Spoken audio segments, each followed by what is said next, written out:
Hello hi good evening అందరికీ. Thank you so much print and electronic media వచ్చినందుకు.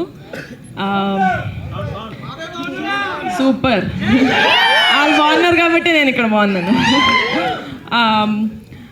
నేను pink elephant pictures నుంచి ఎలాంటి ప్రోడక్ట్ మేము రిలీజ్ చేసినా చిన్నది పెద్దది అని చూసుకోకుండా మీరు ఎప్పుడు సపోర్ట్ చేశారు. ఎందుకంటే మీరు I think from the last 10 years నా జర్నీ చూసినట్టు I feel like you guys saw me కింద పడడం, లేకపోతే కొంతమంది not up to the mark, లేకపోతే షీ డిడ్ వెరీ వెల్ అని.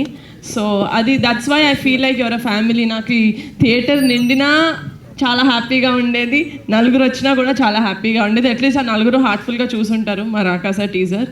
But this movie is something, అంటే మాకు అసలు ఎక్కువ టైం పట్టలేదు ఓకే చెప్పడానికి. మాన్సా వచ్చి నరేట్ చేసిన వెంటనే కమిటీ కుర్రోళ్ళు చాలా ఇట్స్ ఎ డిఫరెంట్ ఫిలిం. అంటే చాలా కంటెంట్ తోటి, లేకపోతే మిమ్మల్ని ఒక 15-20 years వెనక్కి తీసుకెళ్ళి ఒక nostalgic cinema.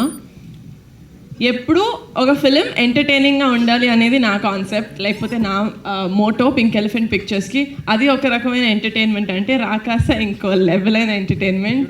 I really promise that next ఎన్నైతే ప్రమోషన్స్ వస్తాయో మనుషులకు వెళ్ళి రాకాస అంటే చిరాకు వచ్చి ఏంటో చూసేద్దాం రా ఈ సినిమా అనేలాగా we will make that happen. And థియేటర్కి వచ్చిన వాళ్ళు అస్సలు డిసప్పాయింట్ అవ్వరు. You will really enjoy the film.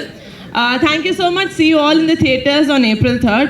ఒక్కొక్కరికి థ్యాంక్స్ ఇప్పుడు చెప్పట్లేదు, మేము అందరం టీజర్ మీ ముందుకు తీసుకొచ్చాం కాబట్టి అందరి తరపు నుంచి ఇక్కడికి వచ్చినందుకు thanks. And that's it. Thank you. Super Niharika.